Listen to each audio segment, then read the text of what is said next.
preserve so that we don't consume what our bodies do not connect with, and thereby leading to some dangerous state of health, as we keep seeing it happening from time to time. But moving away from that, let's take a look at some issues, okay? I was saying earlier on that the Constitution, Nigerian Constitution, specifically in Chapter 4, okay? By the way, you can join me on our Facebook page, Nigeria Info. We're streaming live. You can contribute your own thoughts there, and I'll be reading it when the time is right.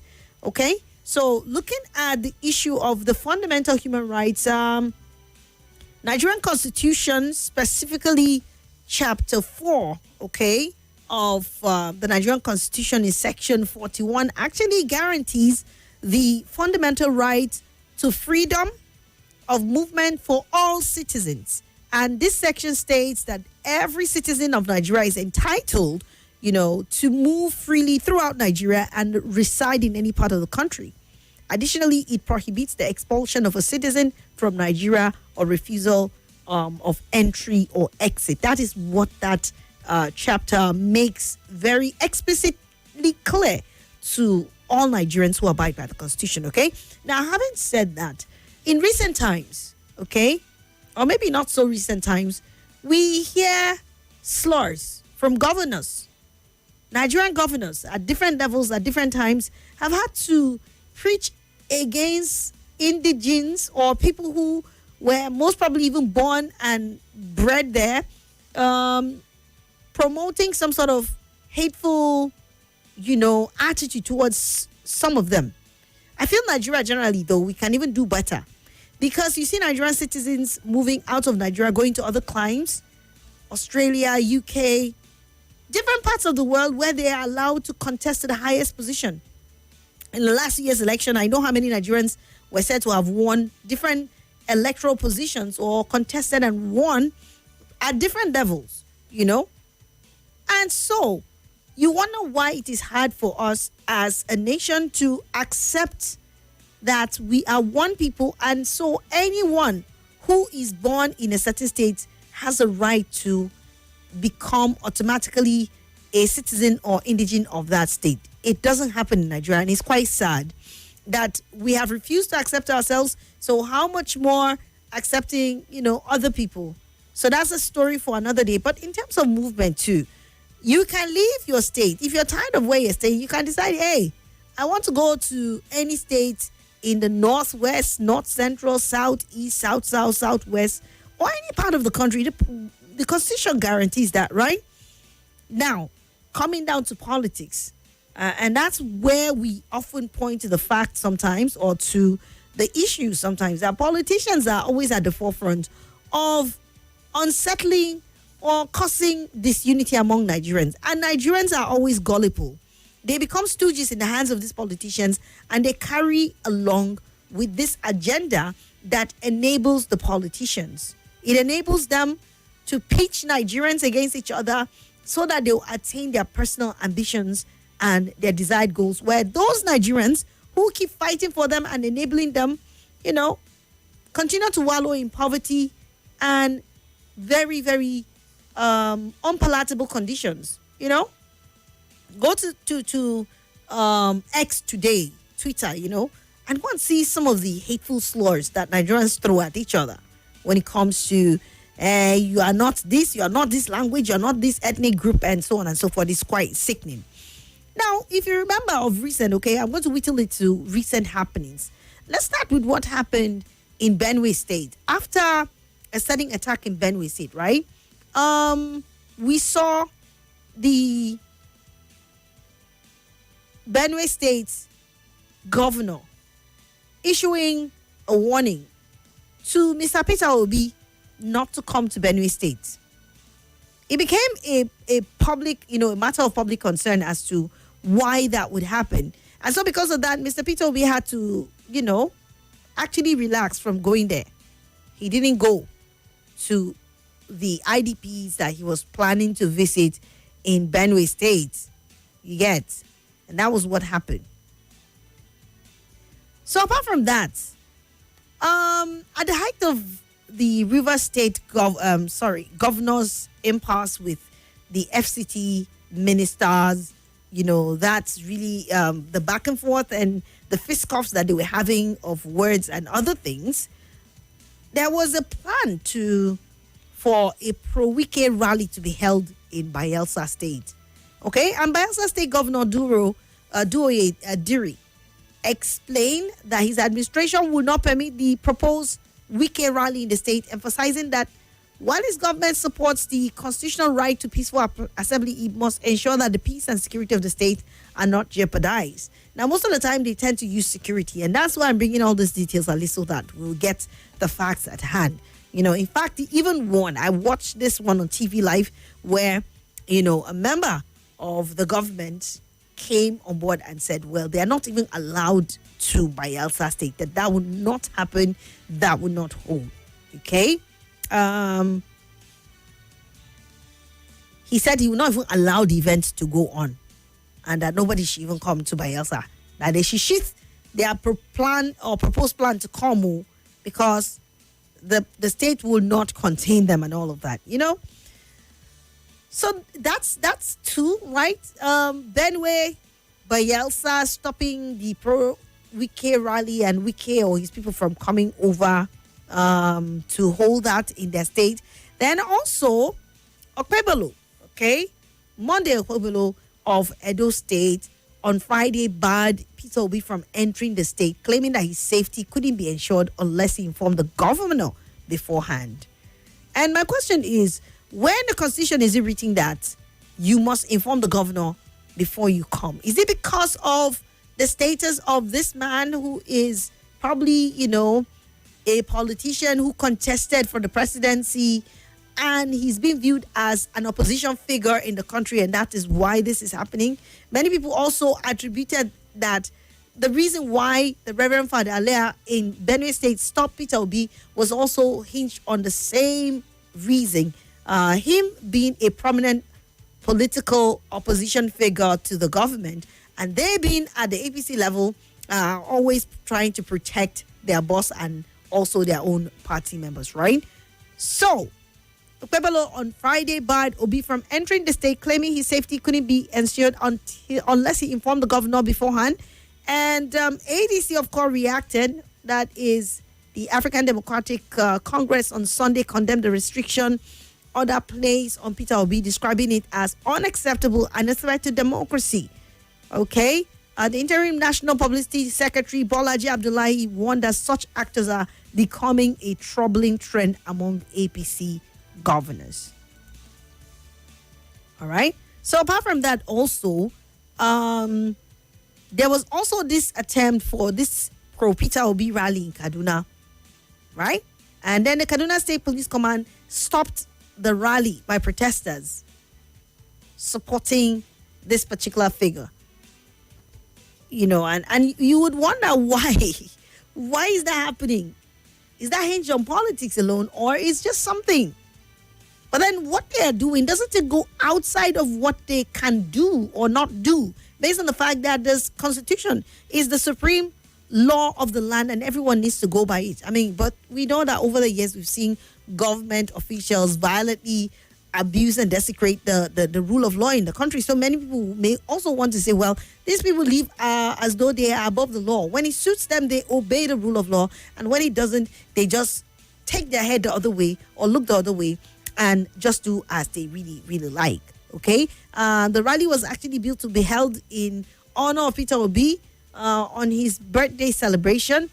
And stating the reason for the ban of the rally, the command said that intelligence information at its disposal revealed that certain elements are planning to infiltrate and hijack the proposed rally, using it as a platform to cause disruption and incite violence and disturb the prevailing public peace in the state.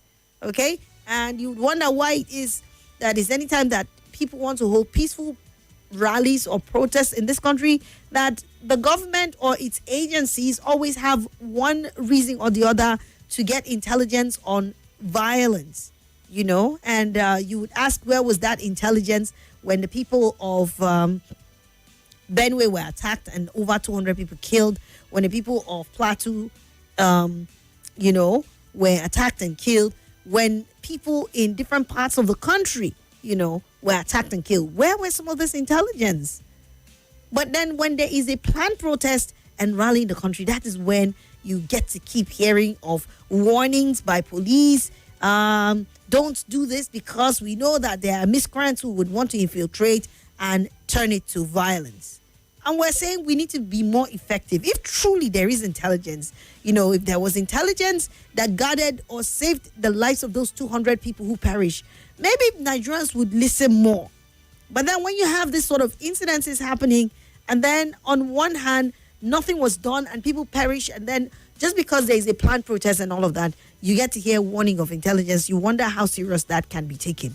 But then over and above that also, you look at the implication of also violating the Constitution that states clearly that there is freedom of movement, and also gives the right to any citizens whatsoever that if in any country you want to stop the freedom guaranteed. Now, looking at these trends, where governors or government agencies issue, warnings against individuals, mostly politicians, though, we see that of this thing.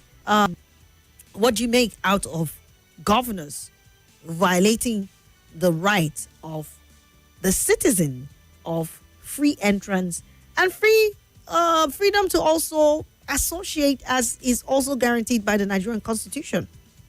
Basically, what do you make out of that? Is it a political gimmick? Do you think it is just sheer disregard for the Constitution?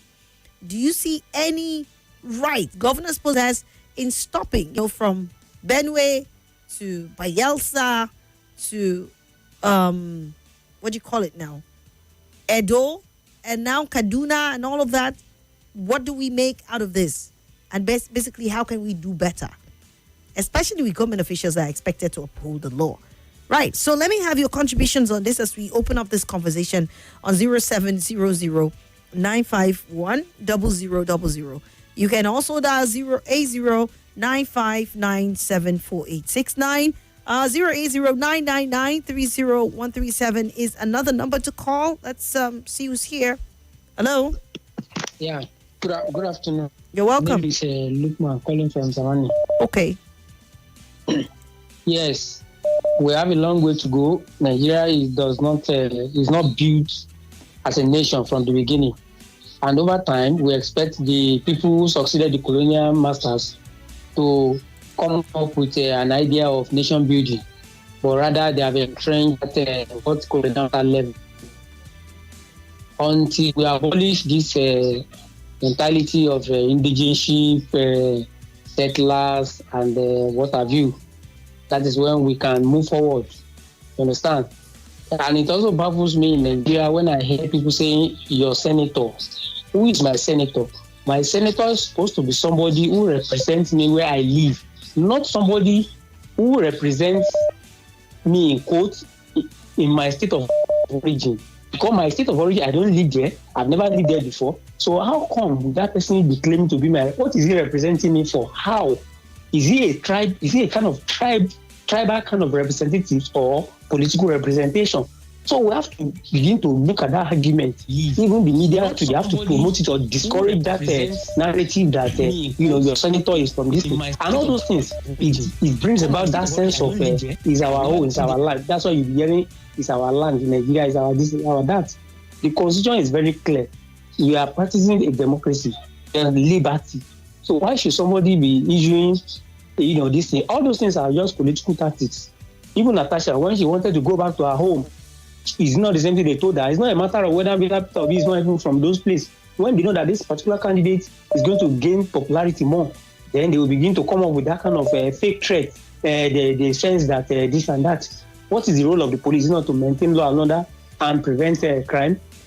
So the politicians are the ones doing what they like. That is why we always that we have looked at it as a point that it is not the democracy that is the problem in Nigeria, but the operators of democracy are the problem of democracy in Nigeria, even and in Nigeria as a state.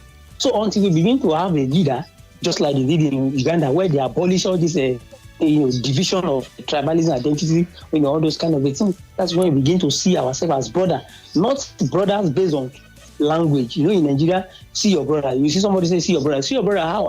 I know my brother. I know my in my mother's studio and my father's studio. Why should we be pointing at somebody who speaks the same language as me as my brother? So all those kind of mentality, until we begin to erase it, then we will see the unity among us in Nigeria. That's my thing. Thank you. All right. Thank you so much.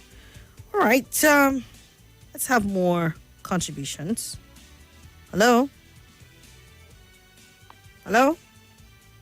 Hello, good afternoon. My name is Adola Victor from This Energy. All right. What's happening in Edo State is very unfortunate. It's very sad when you see. Hello? At times. Hello. Okay. I can hear you. Go ahead. Hello. You see, when you see some of our elected leaders and appointed leaders, behaving somehow, you wonder why they are doing so. Some of them just find it difficult to draw a line of demarcation between politics and morality and know what is right.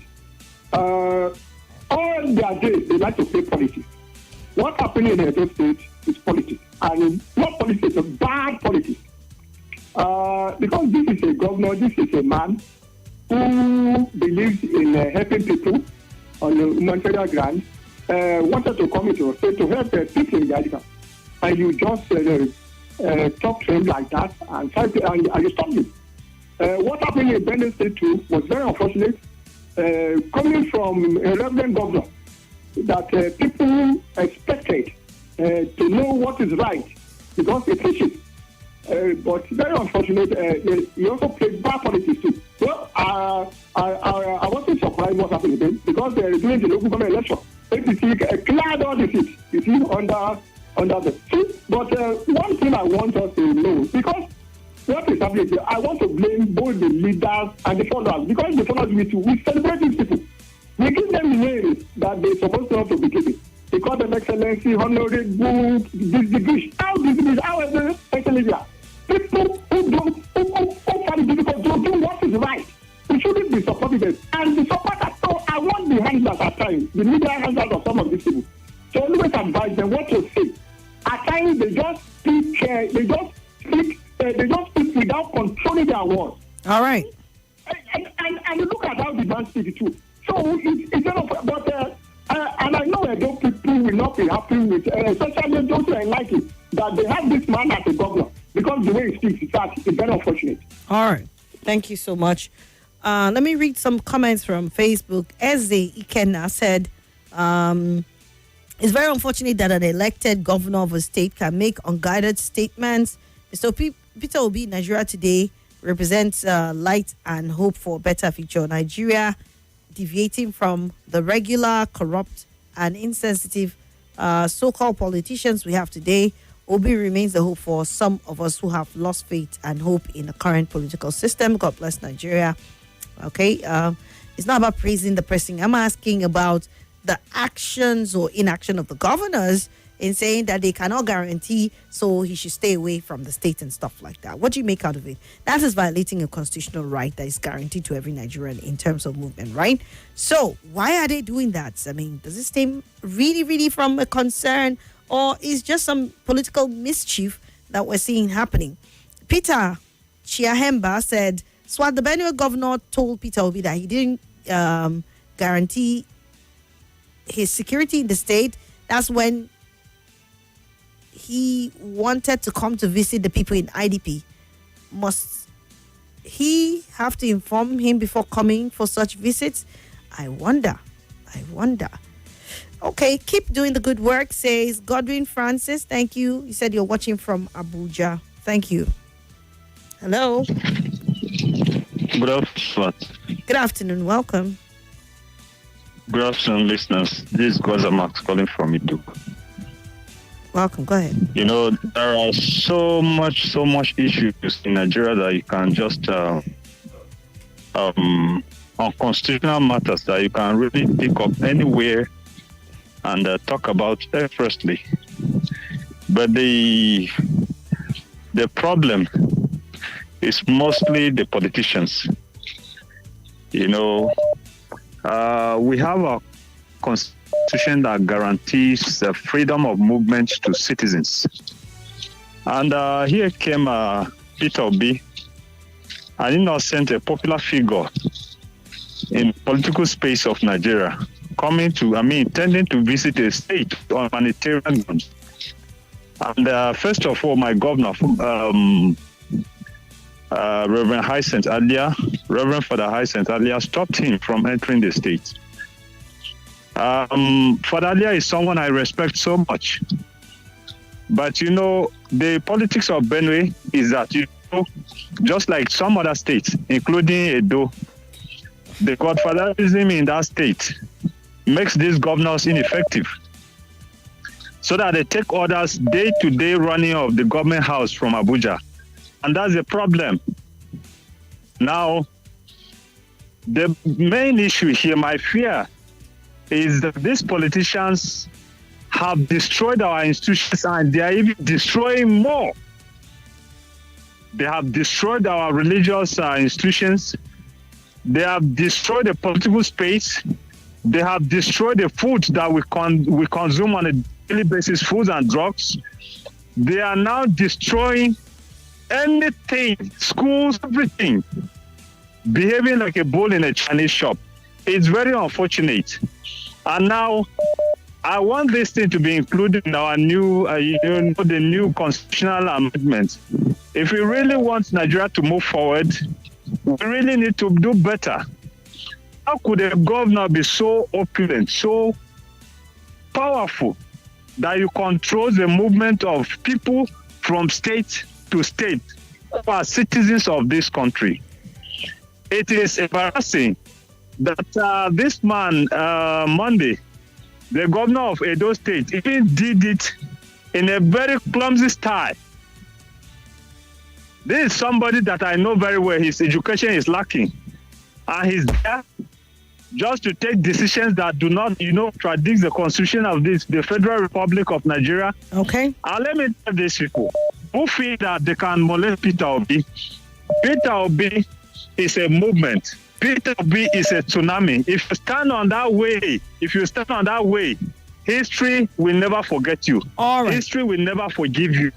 Thank you. Stands for good. He's a man of the masses, including myself. All right. More needs to be said, but because of timing, let me end my call here. Thank you. Thank you very much. Let me read messages. My name is Bernard. The problem we're facing in Nigeria is that we're prioritizing politics over humanity.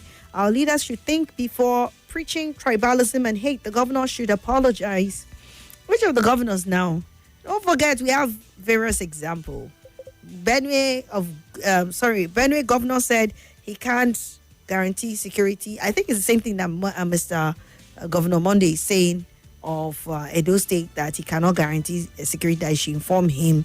Kaduna State, I don't want to say government, but police command have also issued a warning against pro-Peter Obi rally. And then, remember, Bayelsa governor also stopped a rally that was pro-Wike in Bayelsa State. And some of these things, I think these governors don't just have a business of stopping. Yeah, they are the chief security officers. So when they say, okay, there is a security breach, or there's going to be security breach, maybe we should listen to them. But then, do you detach these things from politics? Do you totally or truly detach some of these actions from politics? Right? That's my question. Good afternoon, Ma. I don't understand how can a person or government stop some people from entering a state or local government. God help us. Gordon from Cuba, I think that's your message here. Edo and Benue governors want Peter Obi to obtain permission before visiting their states and ask,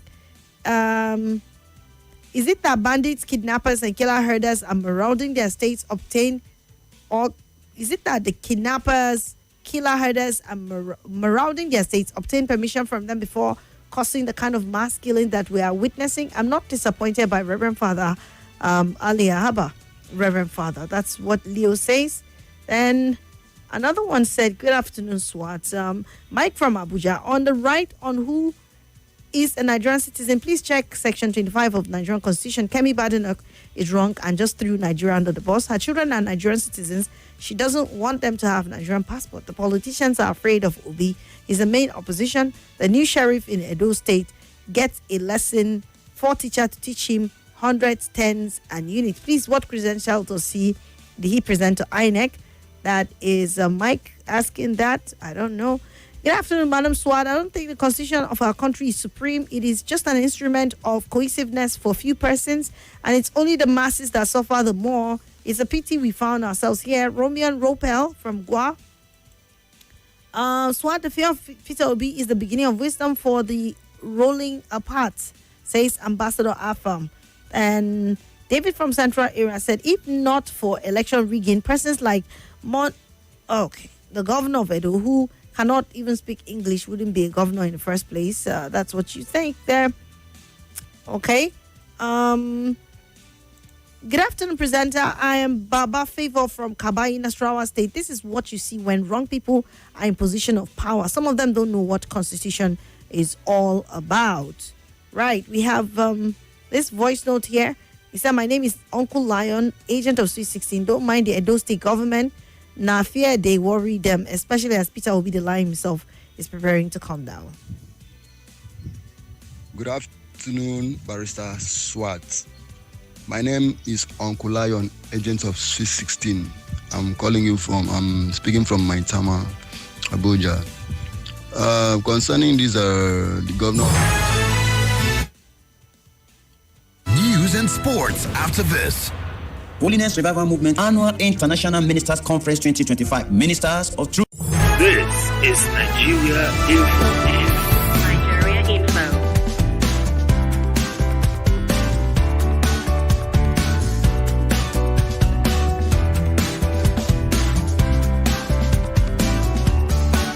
This is Nigeria Info. Nigeria Info.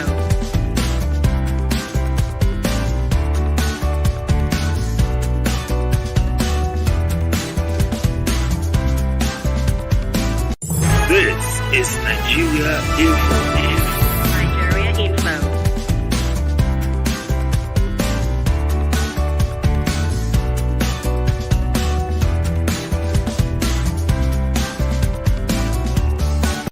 This is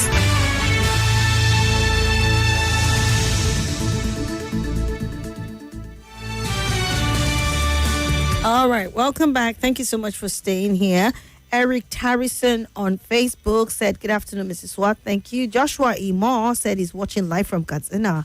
That's interesting. Thank you so much for joining us, guys. Appreciate that. I was playing this voice note from Uncle Lion. Let's continue from where we stopped.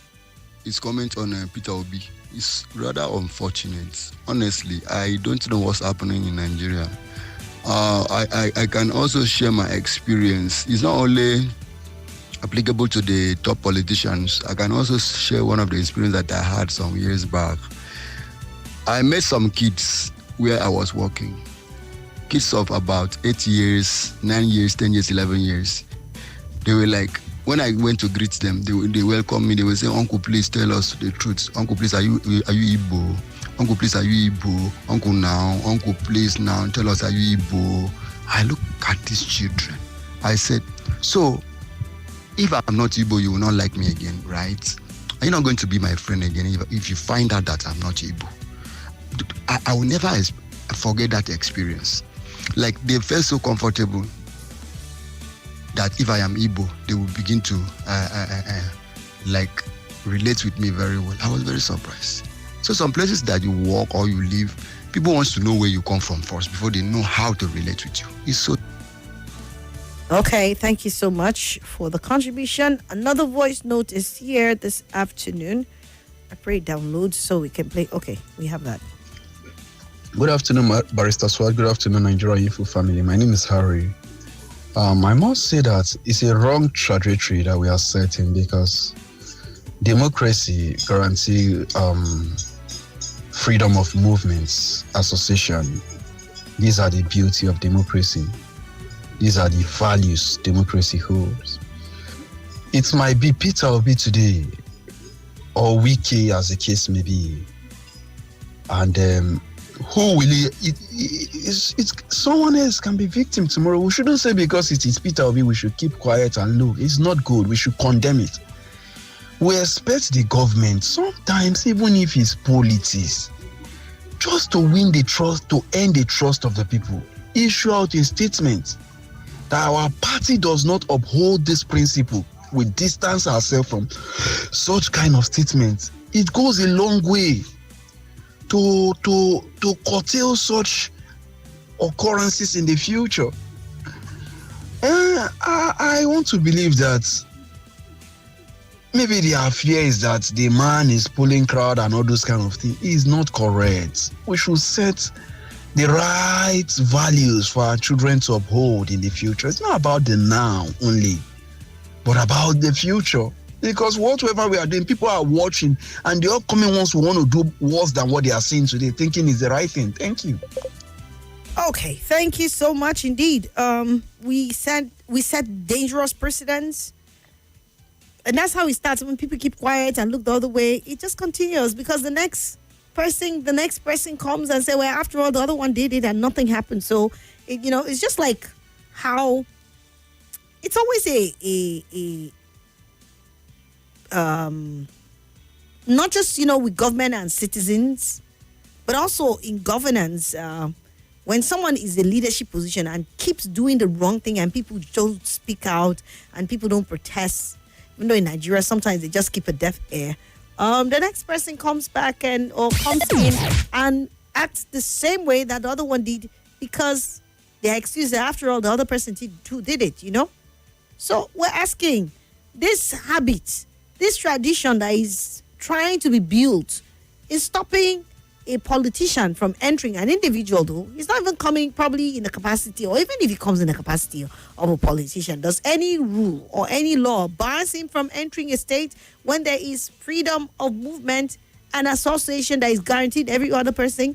Is how this whole stuff of stop people from protest started notoriously.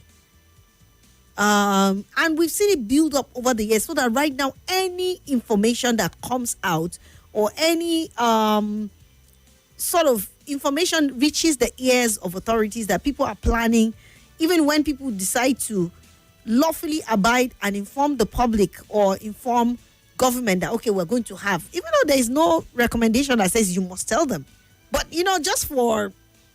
just ensuring that you are law abiding, you inform authorities that, okay, we're going to have a peaceful protest. They still stop you, even though there is a guarantee about protest. So all of these things that we're talking about are guaranteed constitutionally to anyone, whether you want to protest. Lawful associations or peaceful associations and gatherings is guaranteed.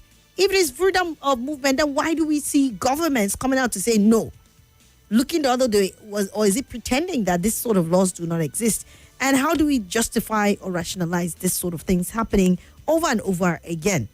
Okay, someone said, please, I've been trying to download Nigerian Info 95.1 Abuja station, but what I'm getting is Lagos station 93.1. No, just download the Nigerian Info app. If you can hear me, download it, okay? Go to the place where you see stations. Click on that. You're going to see all the Nigerian Infos, whether Lagos, Abuja, Port Harcourt come out. Click on this thing. But the first default, maybe it's Lagos you're going to see. But then check on the app. You see a place where there is listed stations, okay? The icon station is there. Click on it and you see Nigeria Info Abuja. So you can listen. And if you want to switch and listen to other sister stations, you can always do that. So there is everything is put together, not just one station on the Nigeria Info app. Good afternoon, ma'am. My name is Bernard. The governors of Benue, Edo, and Kaduna should apologize, as Obi would not just enter any state without informing them. They need to stop lying, as this makes Nigeria look ridiculous on the political scale. Just make the country look very funny. Okay, what's your name now? Okay, Bernard. Thank you. All right, good day, Madam Swat. I'm Ola David from Zuba. What is happening today is not new. Even Peter Obi did something similar to fellow governors, Erufai, when he was governor of Anambra. Nigerian politics is polarized a long time ago. That's what we're talking about, Oludade Abiodun said, good afternoon once again. You see, Nigerian politicians are just something else. How can you, as a governor, prevent a citizen of Nigeria from entering a particular state? I remember history have it that Obi himself once deported some Nigerians who are not from Anambra when he was a governor. You can see what goes around comes around. I remember also in Lagos, Fashola also deported some people from Lagos This too is bad. As far as I'm concerned, these politicians are the same, says Oludade. Thank you, Mr. Oludade. Okay. Quickly now. See this one. Yes. Good morning, Deacon Itodo. Okay, this is obviously not mine, so I wonder why it is coming now. I have another voice note to play. Let me play this one. Good afternoon, madam. Thanks for the update. And my name is Funsho from Central Area. Just to lend my voice to the ongoing discussion, can I just ask a question that in the name of freedom of movement, can I just walk into your studio and say, because there's freedom of movement, then I can move anywhere? I say with his position, you can't